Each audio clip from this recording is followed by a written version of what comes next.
what's the idea of speech here? What's the idea of language that's being indexed in this idea of self-constitution? I speak, I constitute myself through my own speech. My speaking is the mode through which I constitute myself. Very close to her use of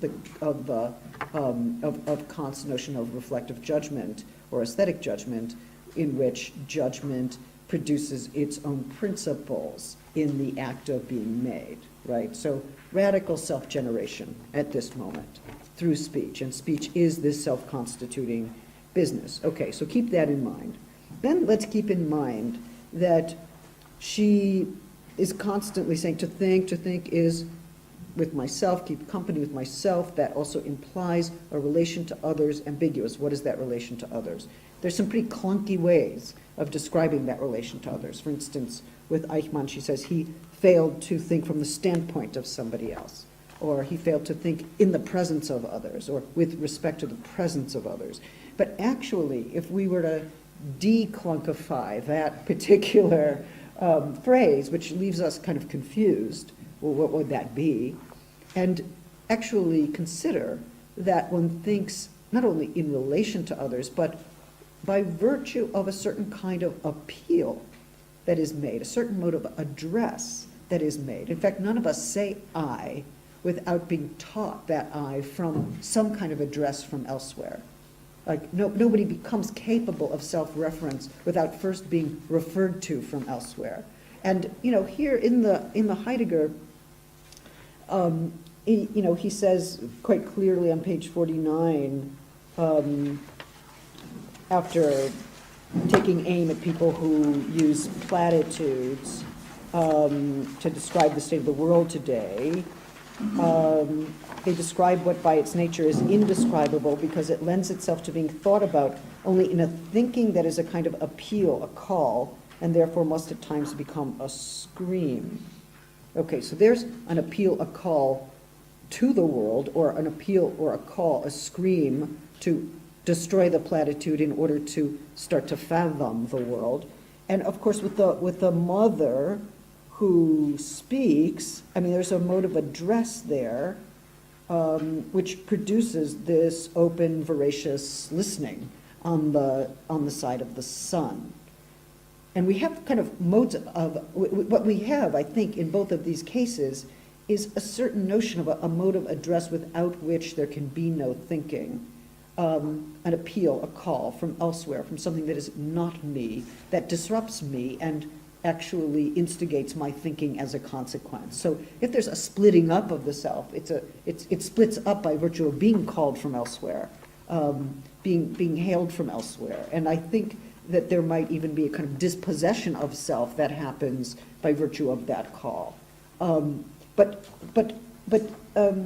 Arendt is here refusing, even though she talks about dialogue with oneself, right, or a dialogue with a friend, or I am addressed by somebody and I change in relationship to it. It seems to me that this notion of dialogue doesn't quite go far enough to talk about how language works as a kind of call prior to any moment in which I might constitute myself through my own speech act.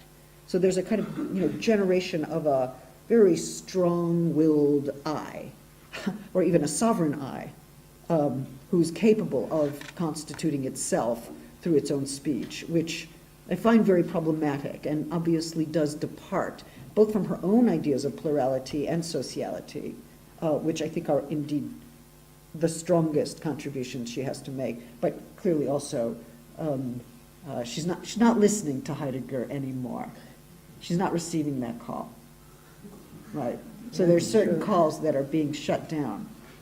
There's certain telephone calls that are not being answered or returned. She's yanked the whole apparatus out of the wall at that moment. Off the wall. Off the wall. Do we have last No. things to say in any way? I appreciate your remarks, and I don't know if we have a final remark. Well, Maybe. I would like to just note that you're holding this very difficult and immensely non-reciprocal set of meetings with such attentive generosity is something that we have felt and feed off of and appreciate. And I think some of I hope that there wasn't a misunderstanding, but let's say, hermeneutics of frustration that might have been expressed by this one here is about also the way that I approach, I'm aware of allergy reactions and so on and so forth, and frustrations, which is often just a preliminary relatedness to vocabulary and the suffering that I think we saw there and here. But I hope that this opens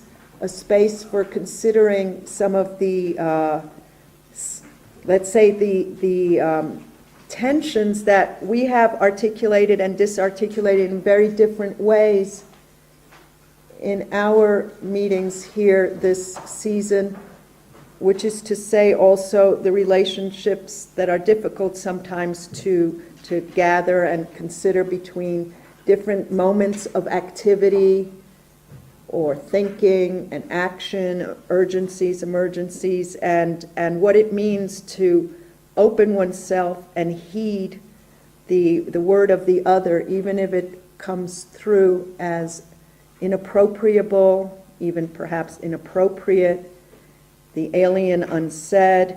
And also, I again want to say that, and I feel it's necessary to say that even if one is thrown for a loop and a loophole by some of these texts, we approach them with greatest gratitude, a little envy once in a while, and the highest respect. And that's what you've shown, and that's what we'd like to continue to show each other. Okay? Thank you.